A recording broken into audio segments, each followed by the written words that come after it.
Good morning, everyone! It's the merry month of May, so I had a strange idea.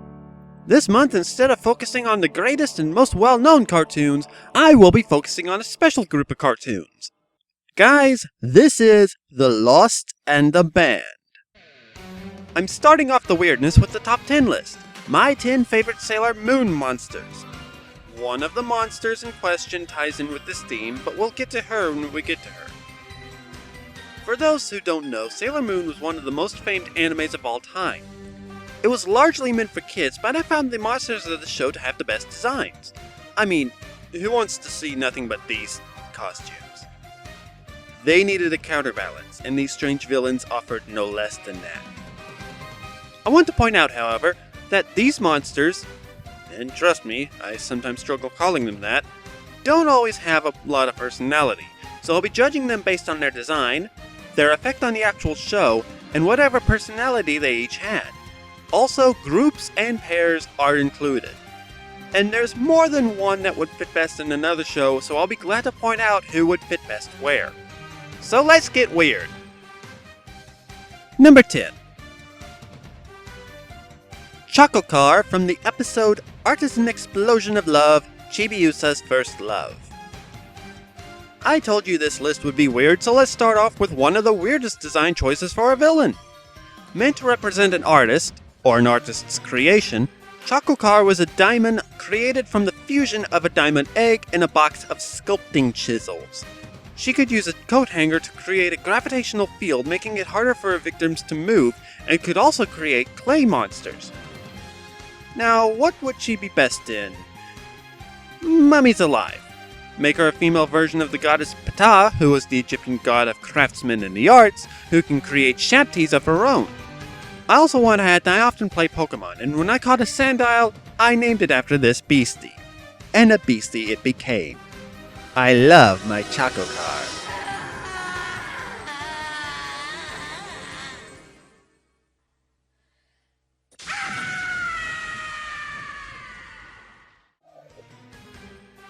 Number 9. Castor and Pollux from the episode Protect the Children's Dreams, Friendship Linked by Anime. These were twin Yuma used by the villain Nephrite to sap the energy of an anime artist.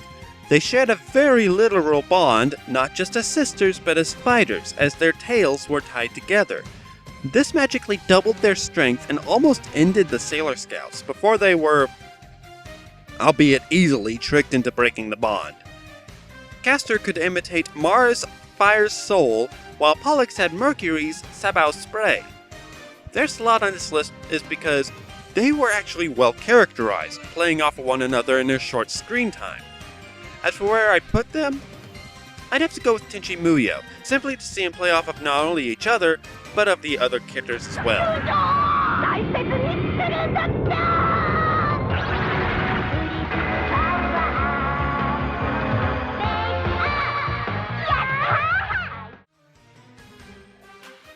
Number 8.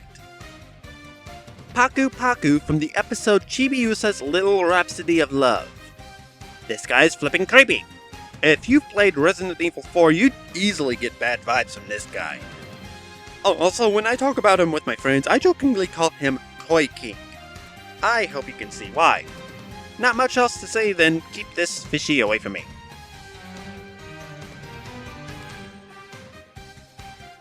Number 7. Toga from the episode Don't Lose Your Dreams, The Truth Reflecting Mirror.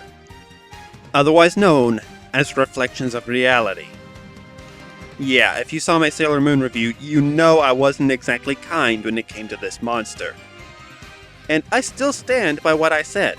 I think she was a euphemism for sexual assault. Also, something I didn't point out was when she had the mirror pushed into her, her bud blooms. I don't think I need to explain it any further than that. On a lighter note, I want to point out that when I was a kid watching the series, I thought she was the daughter of Ubala, due to them both being based on yellow roses. As for where I think she'd fit in best, Monster High. But after looking over these monsters, the next one actually weirds me out even more. Number 6. Tomodachi from the episode Shadow of Silence, The Pale Glimmer of a Firefly. Someone had a field day with this chick. You see, her outfit is based off of a Japanese kindergartner's outfit. Bad touch! Bad touch! Stranger danger! She even acts like a little kid would, even to the point of throwing a fit and running off crying. But she stopped when Hotaru, who was more of a monster than these last two combined, unwillingly looses a force field that paralyzes her. This makes her death a little more sympathetic, as one can look at it as Sailor Moon putting her out of her misery. Wait a second, I just thought of something. You know, if they let Tomodachi or Toge live, they need to keep them under such close surveillance. It'd drive them both insane. They weren't simply killing them, they were putting them out of their misery! Either way, I'd like to have seen Tomodachi as a redeemable villain in Equestria Girls. Also, if you want to see a more villainous version of this character, look at Kill la Kill's Nui Harime. If they were going for that kind of character, it would have been much less weird.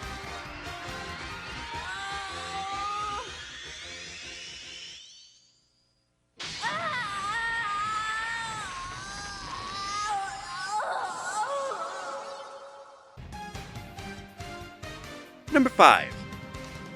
Yamandakka, or Four-Face, from the episode The Lovers' Hearts Disagree, The Angry Makaiju. Four-Face was a really weird cardian, a type of monster that was originally housed in a card. World from the return of the shadow. Before that, based off of the Hindu goddess Kali, she had 4 faces, which portrayed each of Kali's faces: happiness, anger, sadness, and silliness.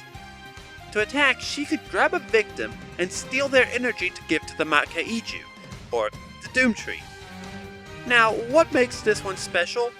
Well, I previously believed that she wasn't destroyed, just full-on killed, sacrificing herself to save the others. And I thought that if one would inadvertently wander to the site, they'd have found some skeleton of hers.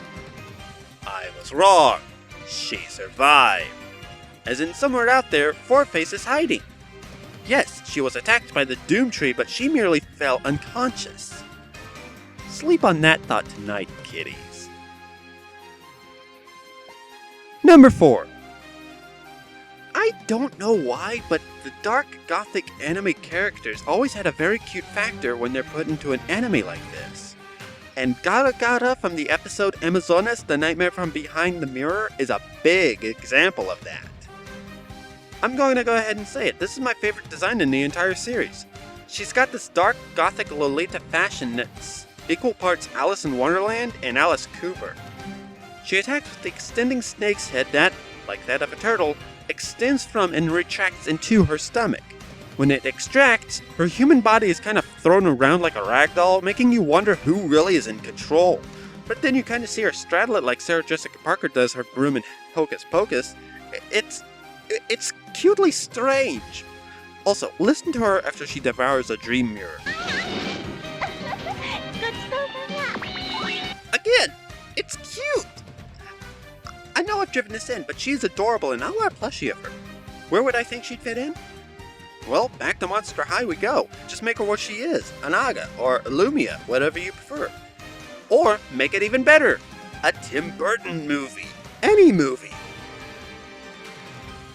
Number 3. Choten from the episode Awakening of the Messiah of Silence, Stars of Destiny. And here's what lands this list on this themed month. I know I mentioned them before, but Nekoneru and Ska had some more than provocative scenes, but the one that gets the episode banned and the ended was our Carnival-based Choten.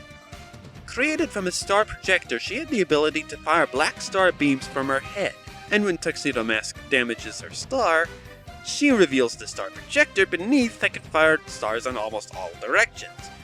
Her demise comes when one of her beams hit Hotaru, which caused her to unwillingly make a force field that paralyzes her in place. I see a pattern here. Anyways, I couldn't make a list of Sailor Moon monsters without this star-gazing psychopath.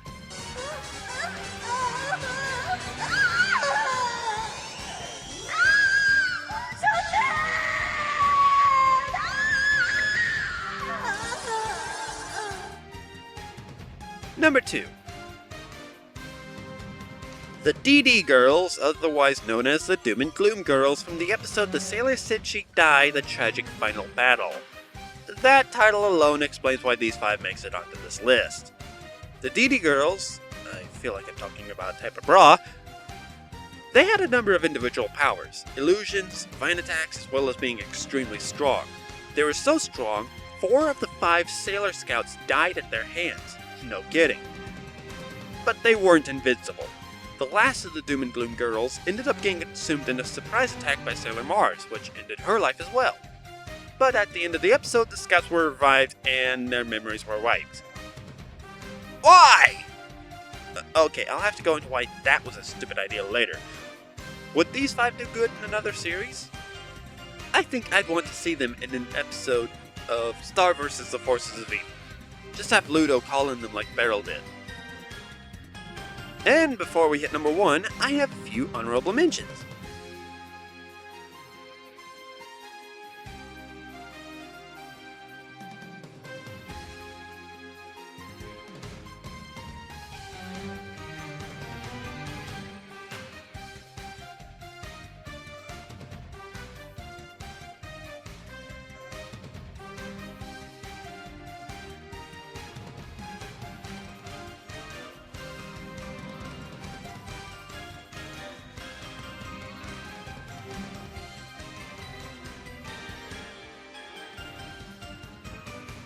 Number 1. Thetas from the episode I Want a Boyfriend 2, A Trap on a Luxury Cruise Ship. I started this list saying how not many had much of a personality.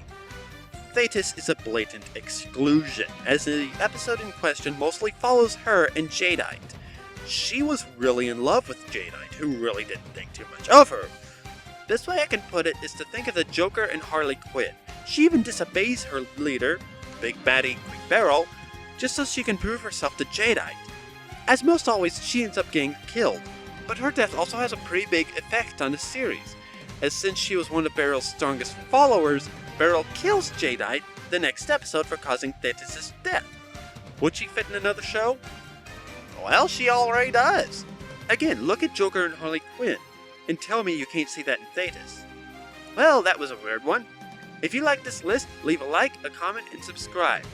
The Lost and the Band is just getting started. Thank you for watching. Have a great day.